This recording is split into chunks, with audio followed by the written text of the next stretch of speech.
Before we jump into our agenda today, I just want to take a moment to introduce myself and then have Rachel introduce herself as well to talk a little bit more about why we're so passionate and why we're here to talk to you all about M&A and change management and keeping culture alive during these times. For myself, I've had a really diverse career in mergers and acquisitions, IPOs, divestitures, debt, so various times of change management. I've always been somebody who's raised my hand for those challenges. Started my career at Deloitte as a consultant and moved my way through doing various deals, things like that, as I kind of grew and developed my career. Before coming to Kazoo, I spent some time in corporate strategy and management at AT&T. Before coming to Kazoo to work on strategy as well as people operations. It's been wonderful to be part of so many deals. And as my career has spanned over a decade at this point, I've noticed such an evolution in the space. And so I've always been so passionate about keeping culture strong during significant times of change. And early in my career, even when everyone else was focused on the numbers, I was always that culture champion that really wanted to make sure that people had a voice at the table. So for me, this is a topic that is very near and dear to my heart. Rachel, I'd love to have you introduce yourself as well. Yeah, thanks so much, Danya.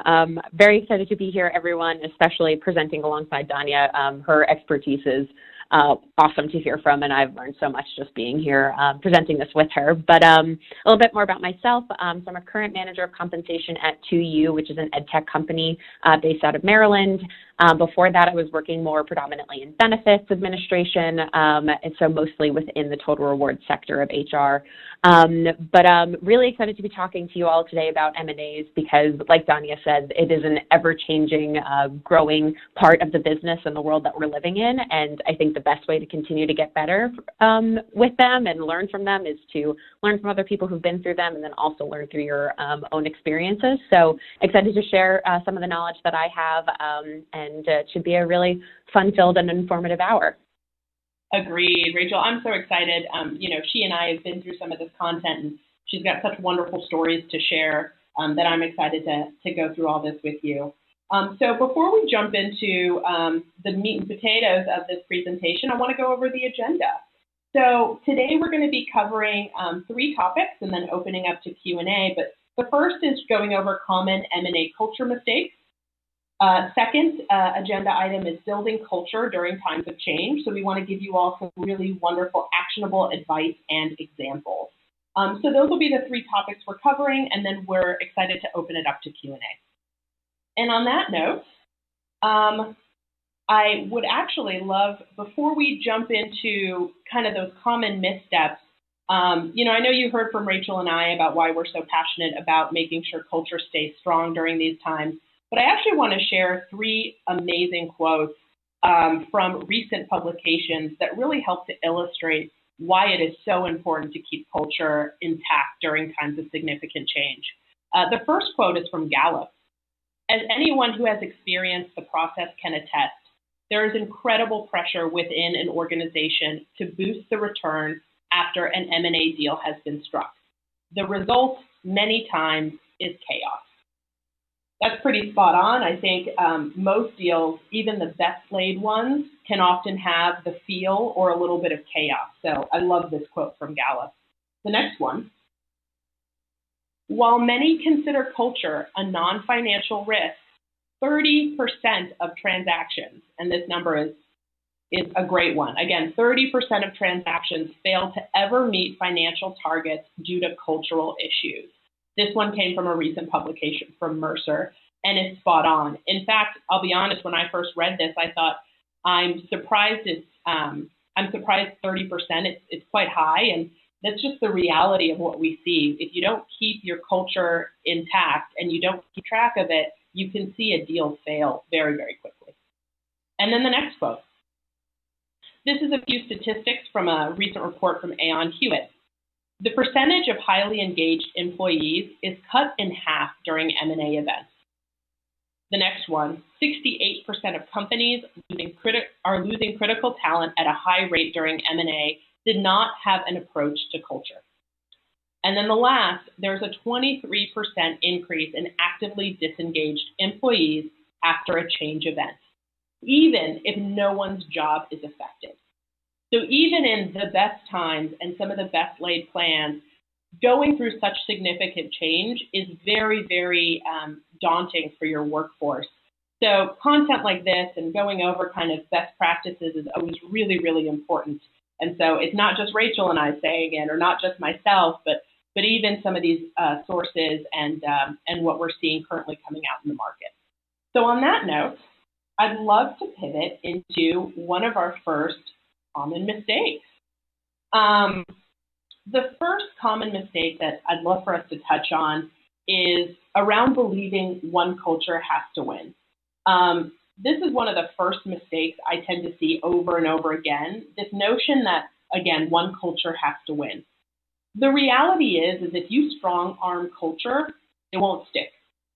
And then if you assume one culture is best, you actually miss a great opportunity as a leader to develop the culture within your own company. So the culture of the company being acquired or being merged or, whatever that significant change event is, it shouldn't just be thrown to the side. It's something you need to look at and you need to evaluate. I'll be honest, like people, company culture, it varies. And so when we look at current multi-generational workforces, everyone from boomers to Gen Z, the cultural tenets within your organization, they can vary. It can be everything from traditional, keep your head down, to very open and transparent. It's very dependent on kind of some of that dominant workforce within the organization. But there is one thing that tends to unify all individuals, regardless of what generation and what traits they fall into. It's the corporate structure that they sit in and the satisfaction of their needs. So making sure that everything from pay to inclusion and belonging is covered and it's something that you're keeping an eye on and making sure you're reinforcing through your culture. So, and I'll say this manifests itself by, when you see employees of a company being acquired, no one should feel like their culture and way of life is being threatened. Especially right at the start. That's just a recipe for uncertainty. And what that can do is it can bring up defensiveness and overall disengagement before you've had a chance to present or to talk about what the combined company culture could look like. And so part of the mistake I tend to see here is companies are just not open about their own cultural tenets during this time. They fail to assess where there are gaps or areas to come together and align during times of M&A. And so I know when Rachel and I were talking about putting content together for this, she had some amazing stories and experiences to share. Rachel, do you mind sharing a little bit about what you've seen at 2U around believing one culture has to win? Yeah, absolutely.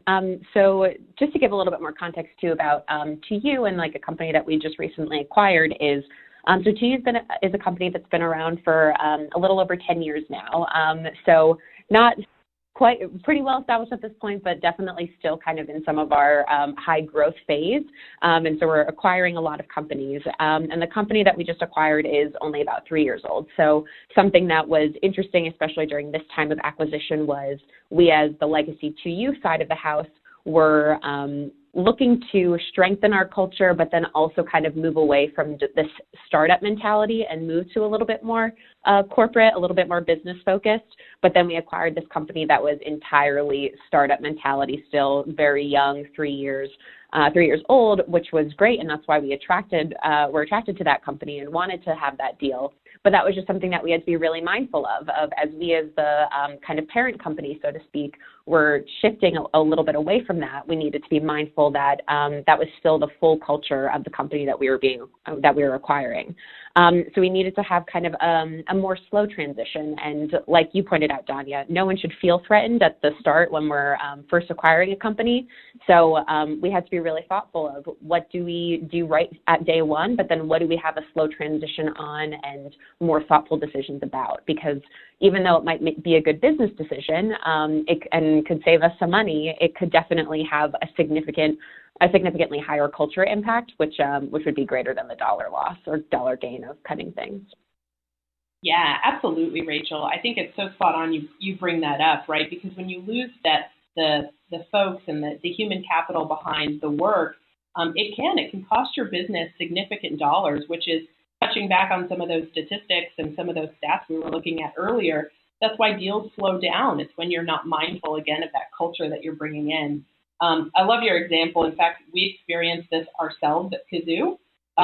When I first came on to Kazoo, it was, at the time, you earned it, and we were in the process of acquiring High Ground. And so we just experienced firsthand and developed, similar to you all, we saw the opportunity to look at our own culture, look at the you earned it culture, look at the High Ground culture, and determine what the best was from both worlds and bring those together to form Kazoo's new culture. So I love that you all were doing that at 2U, and we'll touch on this a little bit more in the advice section. So moving on, I want to talk about the second cultural mistake that we tend to see, and that's bringing HR in too late. So it's a fairly common mistake. And I touched on this a little bit in my introduction, but in the past 10 plus years, I've been in the deal space or been somebody who's actively worked on various M&A transactions. It was early in my career, it was all about buying a company and gutting it, for lack of a better word. You oftentimes had very critical financial targets that you had to hit. And so it was really just about acquiring that company and just moving quickly to achieve those financial targets. I would say in the past 10 years, it's been a slow plus evolution, but talent acquisition, culture, employee satisfaction is now part of the M&A discussion. A savvy M&A team is going to be thinking about how to keep human capital there, how to keep employees satisfied, how to keep them engaged, so that they are actively working to help you achieve the additional goals required through an M&A deal. And so as we saw from those quotes at the start of the presentation, the ability to kind of bring HR in and keep culture intact, it can make or break a deal. So bringing HR in, it's got to happen early. Ideally, somebody from the people, talent, human resources practice is part of the due diligence of the M&A. And so I'm pretty sure, as I said that statement, if anyone who's a traditional M&A practitioner is listening, they're probably rolling their eyes a little bit at me. But I can't iterate enough how important it is to have, again, somebody for people, talent, the human resources practice just sitting at that table. I've always been an advocate of having somebody from the people function there. It really helps to set you up for possible culture clashes ahead of time. They represent the people where they cannot be at the table representing themselves. And so not doing this on the front end, it costs a lot of time in the long run. So if you don't have that people person there at the deal desk, talking, walking through some of that due diligence, you're oftentimes playing catch up after the deal's completed. And so again, remember those stats we saw at the beginning of the webinar around engagement, turnover, et cetera. You risk not achieving those key financial targets when you don't bring people into the deal discussion. And so, Rachel, I know you touched on the deal you worked on at 2U. I'm sure you probably saw a lot of this. When did you guys at 2U start to, make sure people was a key part of that discussion? Yeah, so this one definitely resonates with us a lot. So I guess the best example I can give is with our first M&A, we acquired a company in Cape Town, South Africa. And so this is a key example of where HR was brought in a little bit too late. And it was when we first acquired this company, we weren't really anticipating a full integration with them. We thought that maybe we would have two sides of the business and they would still kind of operate more in their own realm. But then at the time, we quickly realized that wasn't the best course of action moving forward. And then so everything happened so quickly. And so it wasn't as seamless of a process as it could have been because everything was just moving so quickly, and someone from HR wasn't brought in from the start to really think about how this impacts the employees. And that's the biggest thing that I can say to this. So bringing in the HR perspective really thinks about that individual employee experience as opposed to the big picture. And it's easy to get sucked into thinking about that big picture, but we do have to keep in mind, again, the stress we kind of talked about before for that individual employee during the time of M&A, and making sure that HR function brings that perspective. Yeah, you are spot on, Rachel. It is so easy to get sucked into the big part of the deal, right? It's oh, we're looking to hit this financial target. We're looking to grow 30%, 40%. But to your point, if you lose sight of the people and the individual employee, you risk that big picture. And so it's really important to lay that foundation. That's an amazing point. As people leaders, we just can't underestimate how important it is to advocate for culture early and often.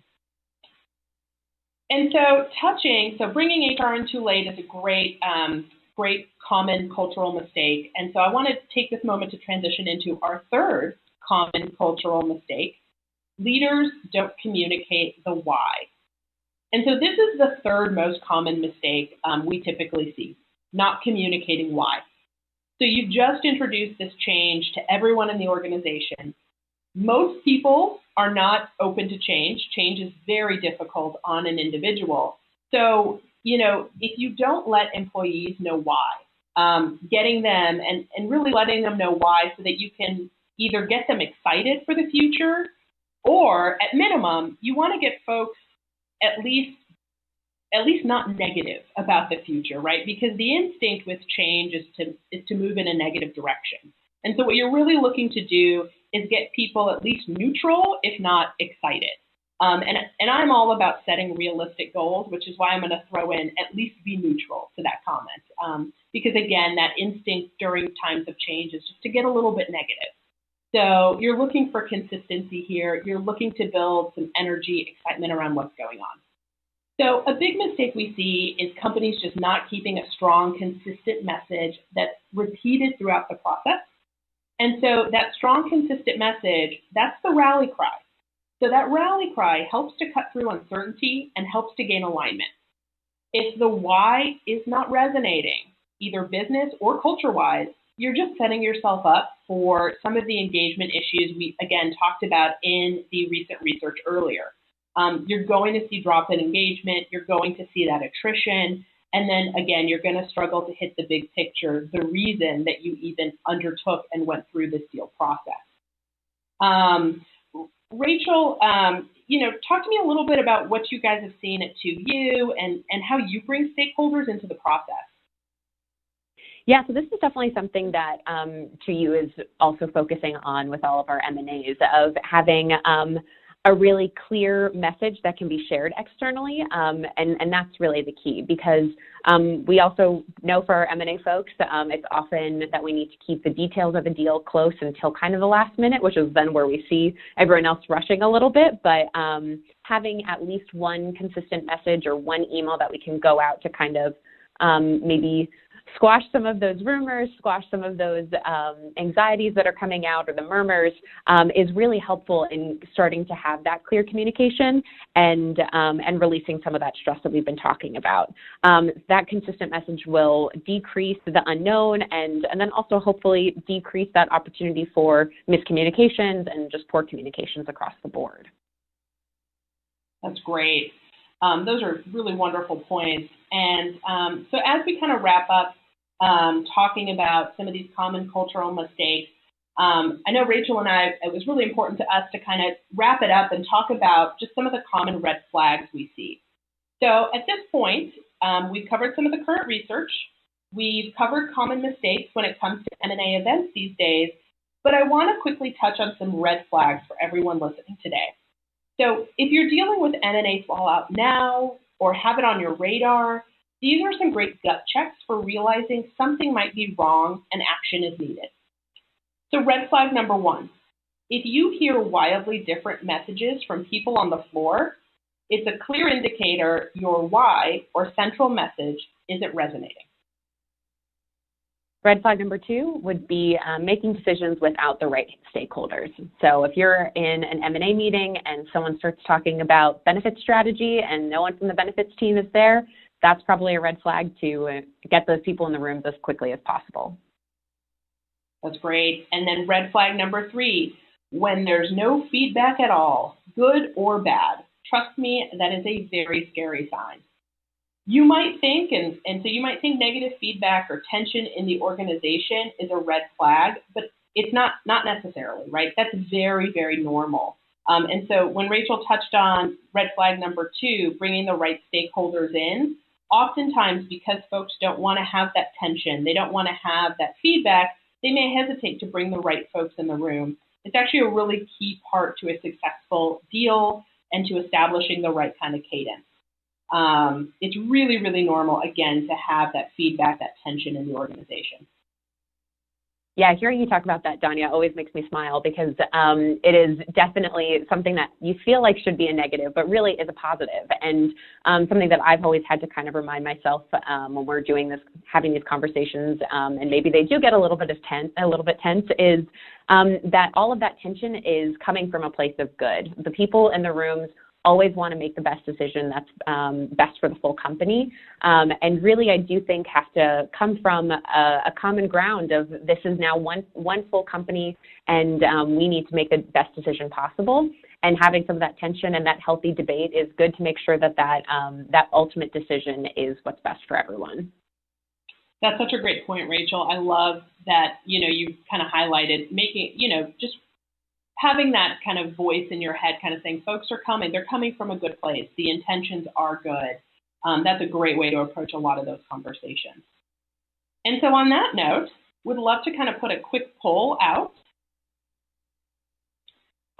We'd like to know which common M&A mistake has hurt your companies the most. So the first option, thinking one culture has to win. Second option, bringing HR in too late. Third option, leaders not communicating the why. Or the fourth option, none. We're perfect.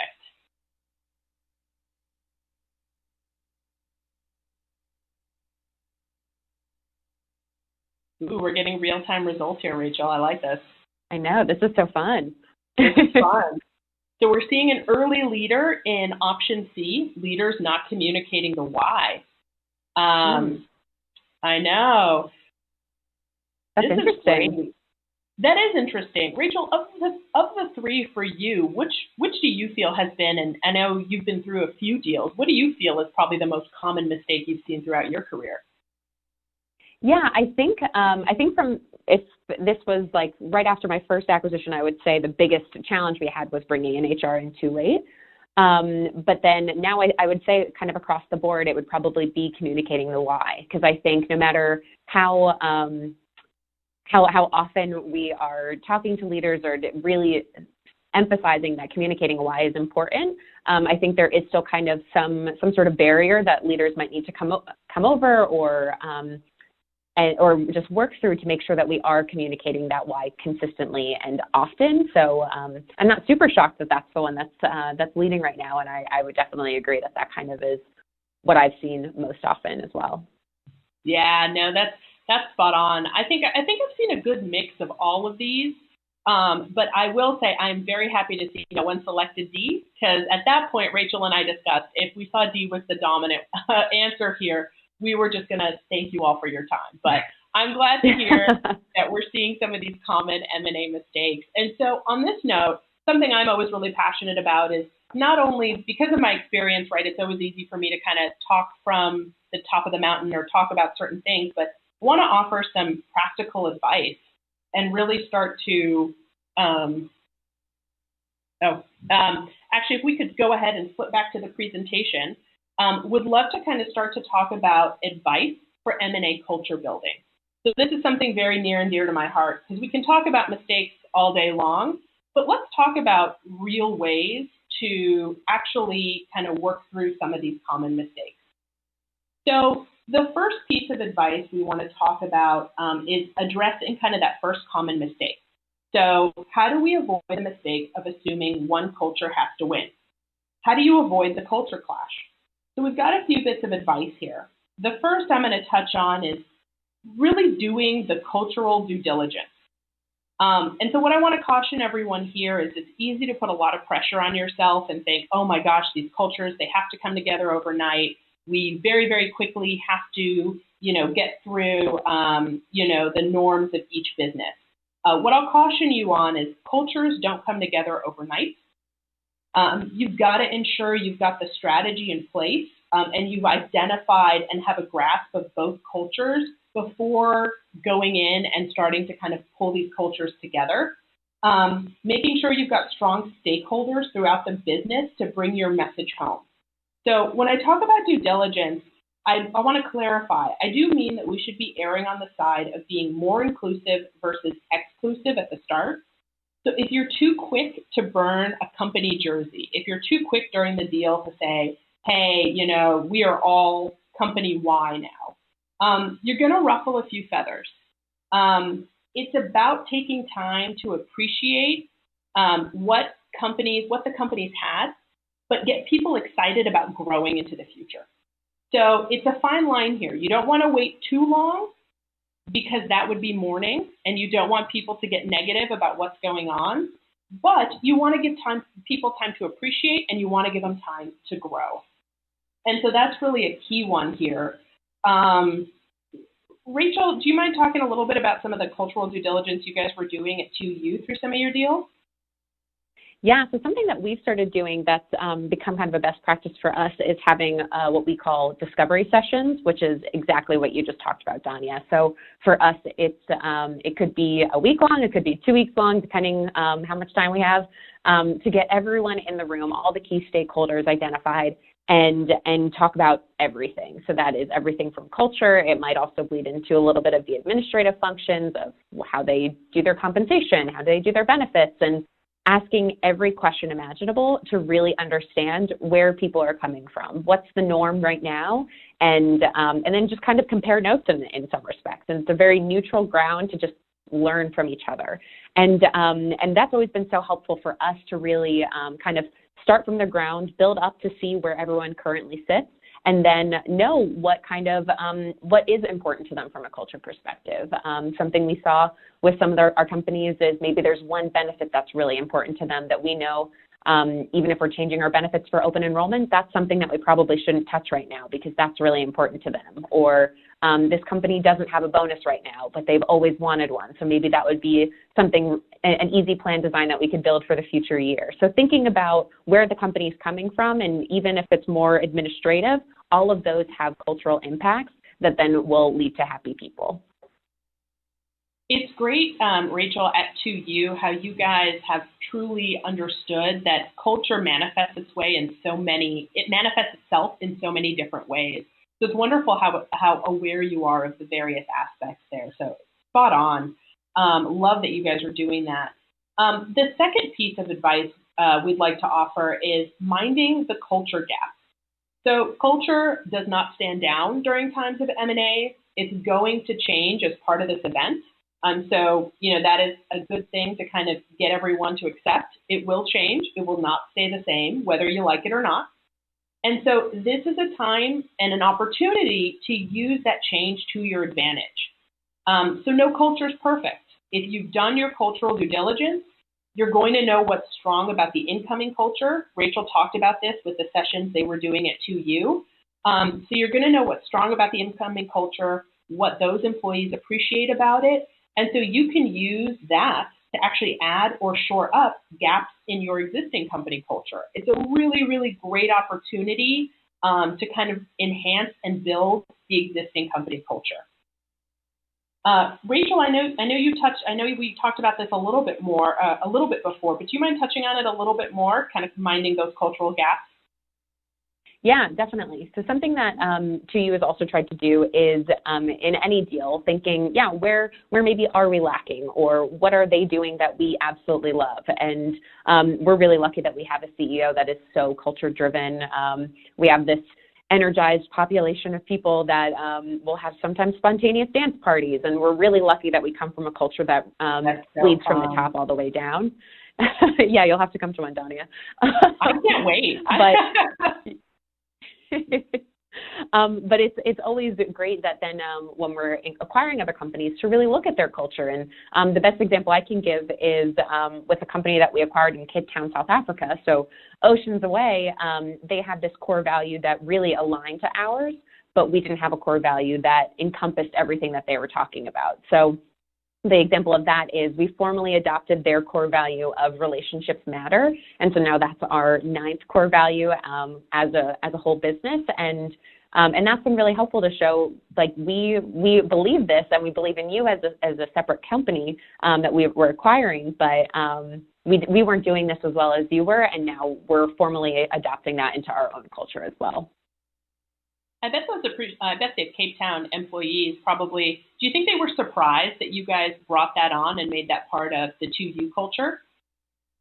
I think they were. I think so, and it was huge for us too. I think even just on the U.S. side, the legacy 2U side, to say, oh, this is more than just a deal as well. This is a true coming together of two companies that now have this values-based connection that I think shows that we actually care about the other people and care about the other company, and it doesn't feel as transactional.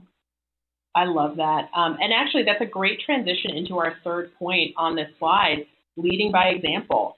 So what Rachel just talked about, kind of looking at both cultures, identifying that, having the leadership within the company and the talent team really look to kind of bring on that cultural value from the Cape Town deal.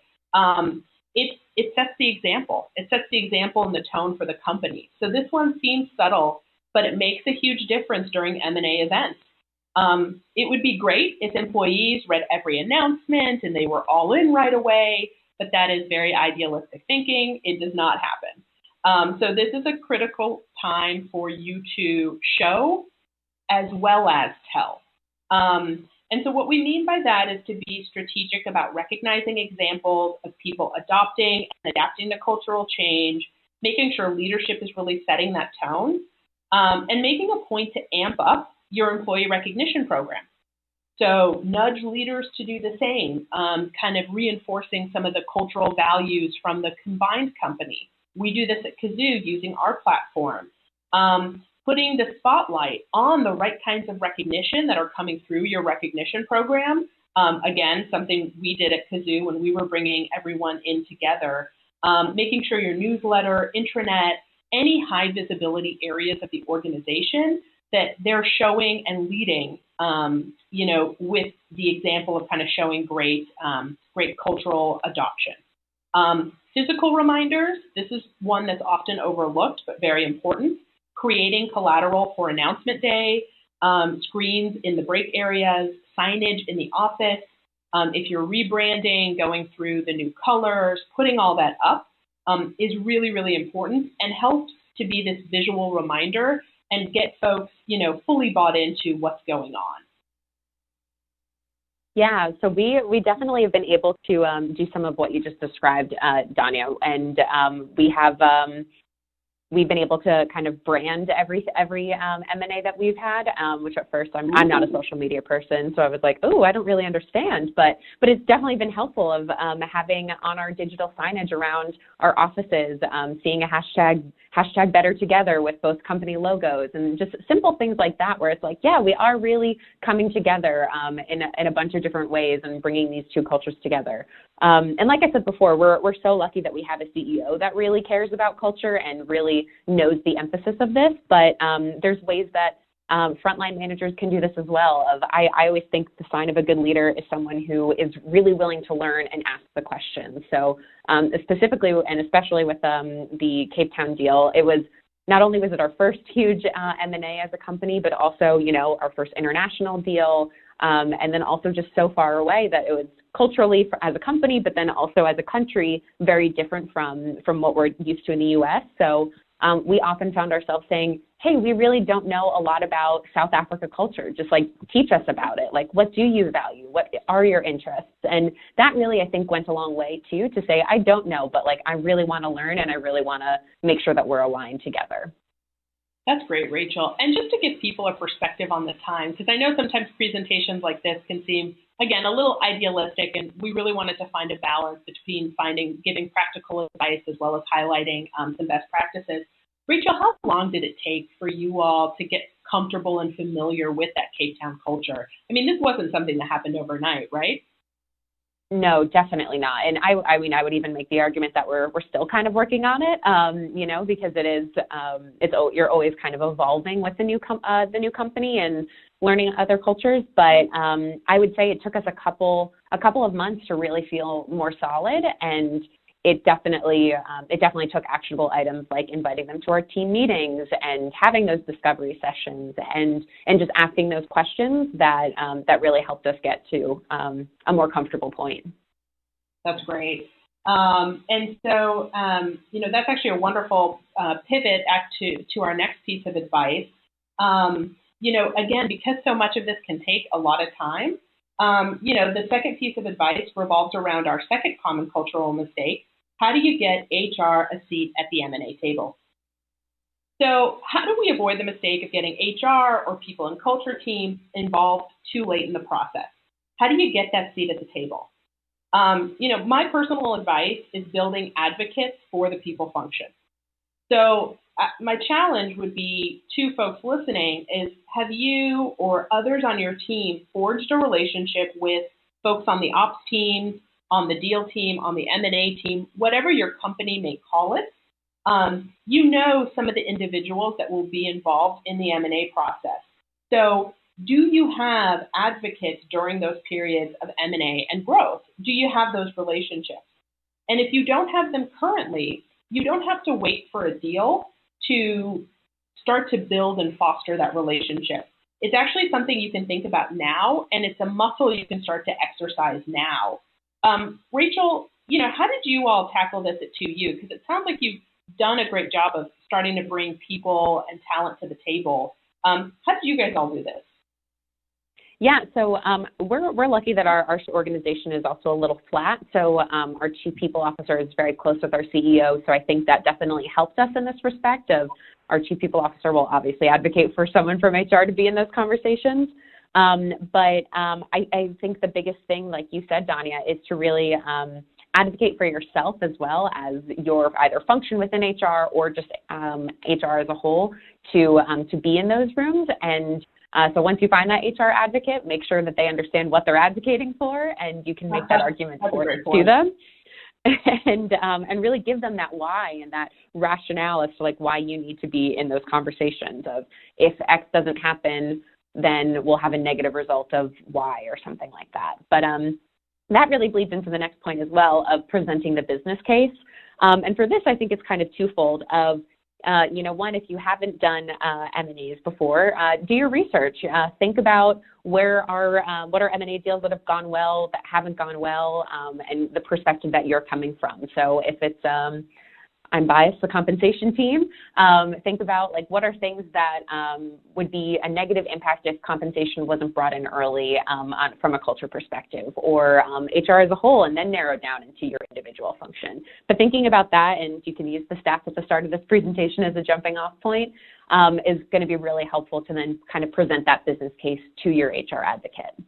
And then on the other side, if you have done M&As in the past, really learn from your mistakes, your triumphs, the whole process to understand this is what went well, and then this is where we have some kind of room for improvement. Or even if something did go well, were there any negative repercussions down the line, even if it seemed smooth? So really being able to kind of have debrief sessions after a full M&A with your team, and really thinking about where there's areas for improvement and what the next deal would look like if it were to happen weeks later or something like that.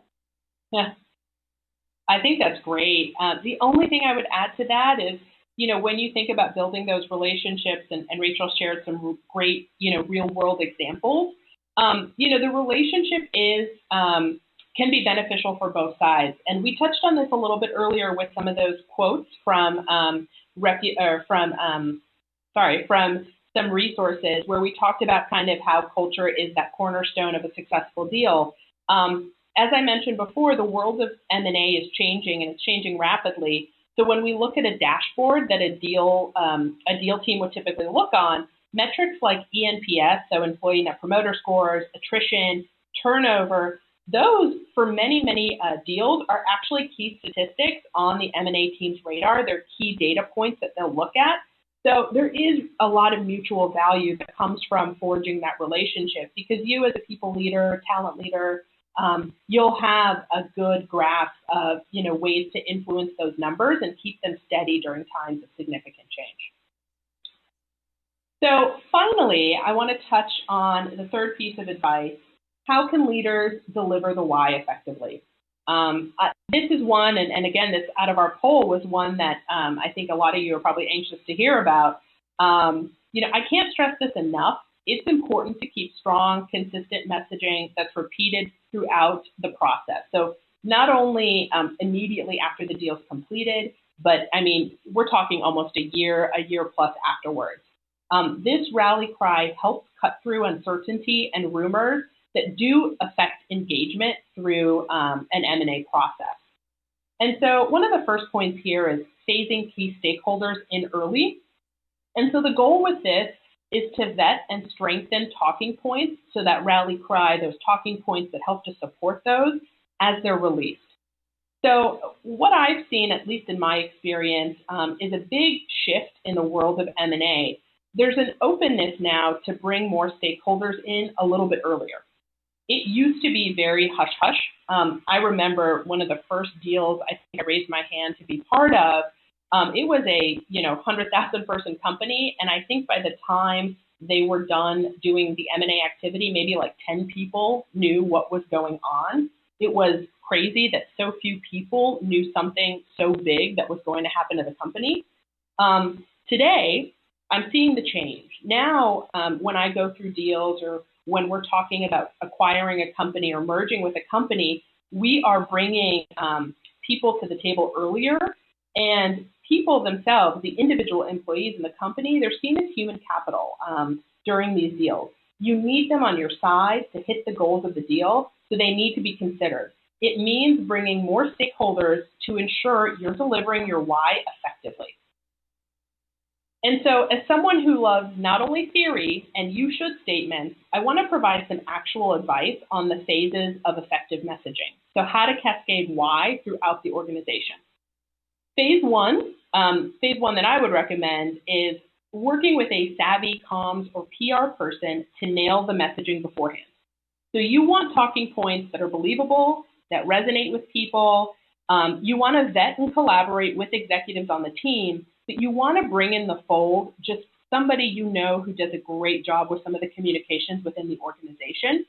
You want to bring them in early, and you want to have them give the language the right kind of sound and voice. Again, something that resonates. Phase two, after you've kind of completed phase one, is pulling in mid-level managers. This is probably a little bit closer to announcement time, possibly even just a couple hours before the announcement is made. These folks are day-to-day interface with the employee, and they're often forgotten. But mid-level managers are essential for rolling out messaging effectively and having healthy conversations across departments. They're the ones that are going to be able to tell you what's going on within the organization. So if they know your rally cry, if they know the why and the supporting points behind why this deal is happening and why this change is happening, they are wonderful megaphones to kind of help spread the good word throughout the organization. And then if we think about phase three, there are what I like to call shadow leaders. And this sounds a little sneaky. It's not sneaky. There are individuals in every organization that are outside of your people managers and your executive teams. They're not going to be evident when you look at an org chart, but they're actually strong cultural drivers within the organization. They're people that individual employees in the organization naturally turn to, even if they don't directly report into them. And so, one of the great things about working here at Kazoo is I now have a tool that helps me identify these people. It used to take me forever to identify key shadow leaders and cultural drivers within the organization. I actually use the Kazoo platform to do this. I look at our engagement tool, and I actually look at recognition and who's getting recognized to identify those key cultural pillars. And I very quickly look to bring them into phase three and make sure they have that messaging, they have that why, so that they're equipped to do that within the organization. Yeah, I love hearing you talk about phase three, Dania, because that's something that TU hasn't done, but hearing you talk about it, I'm like, duh, we should absolutely be doing that. So I think it's definitely something I'm going to look to take away from this and start implementing with our potential next M&A. But the only thing I would add to it is adding the HRBP team as a key stakeholder in this as well, and slotting them in somewhere between phase 2 and phase 3 of really making sure they're looped into everything. And then also from a culture standpoint, they're really helpful from the company being acquired perspective to really get an understanding of how might one department react to this, or what's the culture of one specific department, and what should we kind of keep in mind as we're communicating this, or maybe fully integrating them into our existing marketing team or communications team, that kind of thing. So it's definitely helpful to have them as a key stakeholder and partner throughout the process. And then that kind of segues perfectly into ensuring the message meets people where they are, of, understanding what the current culture is for both the legacy company and then also the newly acquired company is really helpful to see how do we want to communicate and what is the best way to deliver this message effectively. And so an example for this is from the TU side, we never really used Slack. It's something that some people will use, but not tremendously across the organization. But a company that we acquired used it religiously. That was their main method of communication. They posted in it constantly. They had hundreds of different channels that they used. So that was something that we identified as this is the best way to communicate something to their entire employee population. We should probably use this to message some of our big messages. So we did also send out email communications because that was within 2U culture, but bridging that gap between this is kind of our culture, but then also looping their culture in as well to make sure that they were understanding and had all resources and access to everything that we needed them to recognize and understand as we were going through the deal.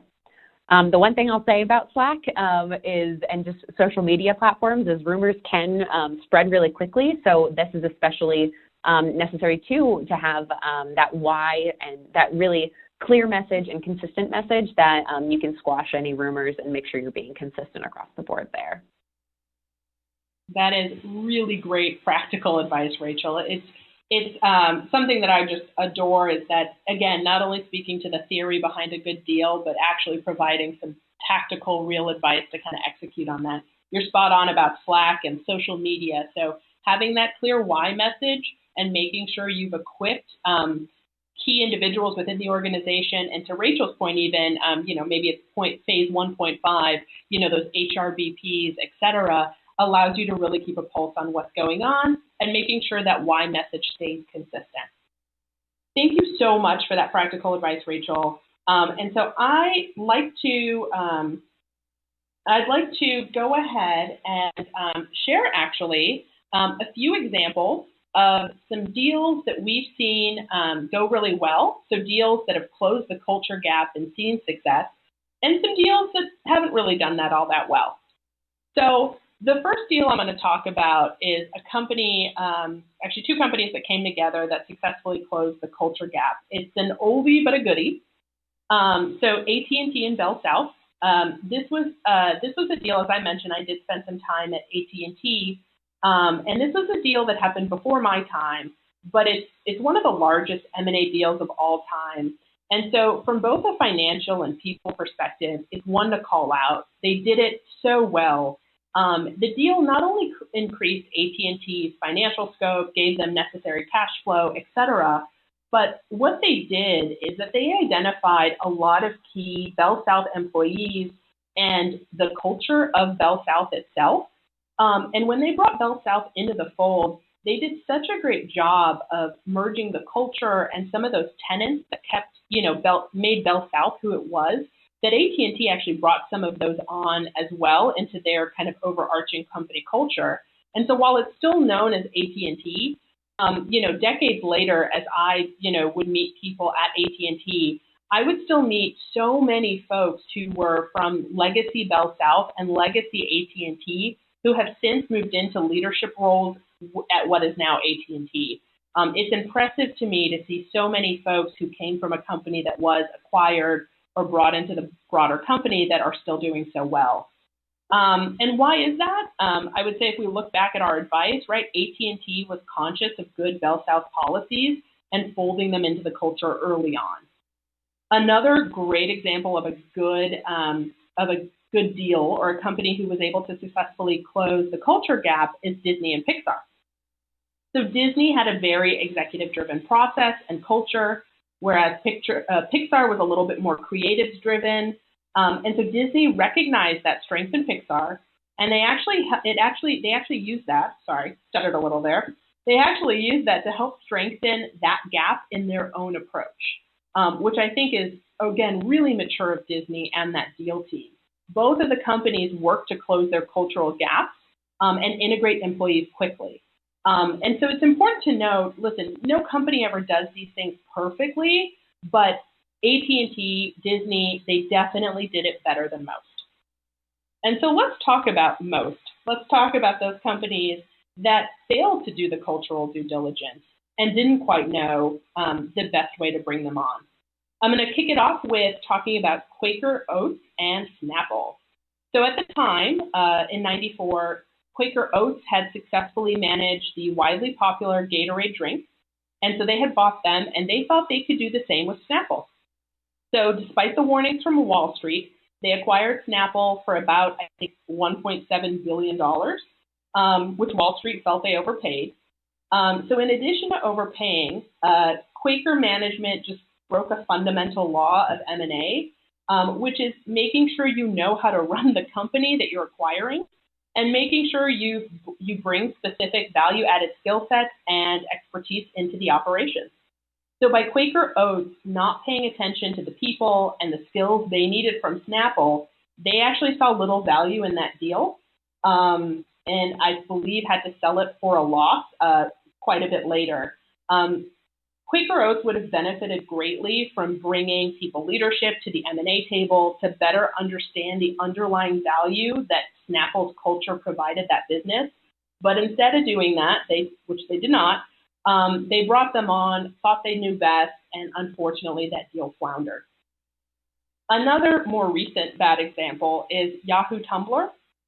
This was a $1.1 billion deal that ended up being written off completely. There's a really great Digiday article that digs into what happened called Nobody at Yahoo Understood Tumblr. And it details a little bit of the culture clash there if you're interested in digging into that. But, you know, they would have benefited, and by they I mean Yahoo, would have benefited greatly if they took time to mind the gap, which again is advice we provided you all. Nobody wanted to work for Yahoo because Tumblr had such a great company culture. And so instead of Yahoo looking internally to kind of understand where the gaps in their culture were, again, they assumed they knew best. They brought Tumblr on. They kind of forced them to mold into what Yahoo was at the time. And so by keeping the status quo and disregarding Tumblr's culture, they lost a lot of that key talent. And unfortunately, that's another deal that just went south. It has been truly wonderful, and I'll let Rachel share as well, just kind of sharing our passion for keeping culture strong during M&A and change management. I was excited to kind of cover with you all today, and I know Rachel was as well, just these common M&A culture mistakes, believing one culture has to win, bringing HR in too late, not communicating the why, and then actually being able to talk to you all about some practical advice to help alleviate these common mistakes. We hope we provided you all with some actionable advice to get you all through tough times of change. And so actually what we'd love to do is put a poll out there to understand, as you retune or redefine your company culture, what is your primary objective? And we've got 3 options for you. Are you looking to improve productivity, retain or attract talent, or improve employee engagement? And on that, I'd love to see what the results are.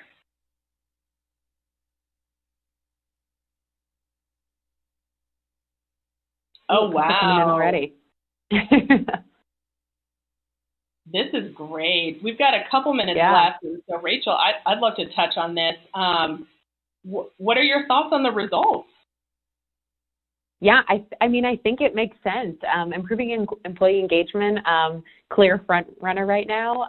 I would say that that's definitely something that 2U is putting more of a focus on as well, of So we just closed a deal back in April, and we're getting them into our systems. Actually, the HRIS team is working on loading those employees right now into our Workday system, which will then feed to Kazoo, which we are also a partner with. So I'm really excited for us to finally have that clear tool where we can see employees engaging, and I'm already so excited to give points on Kazoo and give recognition to people from the company that we just acquired side of just, as a really simple but impactful way to say, thank you so much for all of your work with this. I know it hasn't been easy, but we made it. And it's just a really great way to show employee recognition via engagement, but then also to get employees engaged post-deal. I'm excited for your excitement because I agree. So I'll be honest, even myself, right? And I chatted with you all about my experience in the world of M&A. Working at Kazoo has actually been the first time I've done a deal with an employee engagement tool in place. I will never, ever work a deal again without an employee engagement tool like Kazoo in place, truly. It is crucial for enhancing your company culture, for helping you deliver the why, because it's embedded in your engagement platform. It helps to really reinforce that message throughout the company. In fact, Rachel, as we were talking and preparing for this, I was like, I wish I could give Rachel points. Like, I wish I could give Rachel recognition to say thank you so much for working with me on this webcast, because it truly has been such a pleasure. I actually thought the same thing. I was like, where's Danya in my Kazoo platform? Wonderful. So we've got 2 minutes left. I'm not sure what the timing looks like for Q&A, but Holly, I'll hand it back over to you. Yeah, great timing there. So we don't have too much time, but I think we have just enough to squeeze in one question. Really good one that came in from Corey. He wants to know, so what if we didn't avoid the culture clash? What steps can we take to fix it? Ooh, that's a good one. Rachel, do you want to kick us off with some of the experience you've been seeing? Yeah, I think what I would say to that, Corey, which is a great question, is really think about, like, what can you do now? It's I always think if something goes poorly, things happen, and it's really important to act quickly, but then also act intentionally. So where's the biggest issue that you're seeing? Is it in one specific department, one specific area? Is it just one kind of overall feeling that the company being acquired doesn't get the right sense that they're feeling welcome into the company? Like, what kind of, what's the overall tone of that tension, and where's it coming from? And kind of thinking of what's that key actionable, maybe quick win, but then also thinking of a long-term plan to really kind of course correct a little bit there. Totally agree with Rachel there. I think once you've diagnosed where that area of dissension is or where that issue is, you can really quickly actually probably apply some of the advice throughout the presentation, right? Getting that rally cry, making sure messaging is clear and consistent. You can still put that in place. It's never too late. It may take a little bit more time, but it really never is too late to go and apply some of that practical advice. All right, guys, thanks for that answer. Really good stuff there. Folks, we do have plenty of questions coming in, but we don't have time to get to those. We'll make sure that your questions are passed on to the folks at Kazoo so that you can be taken care of at a later time. Quick wrap up here just to let everyone know that today's webcast has been approved for HR, CI, and SHRM credits. Those credit codes will be available sometime tomorrow. You can visit those or check those out rather on your MyHCI profile. One more big thank you to Danya, Rachel, and to you for being here. I hope everyone has a great day.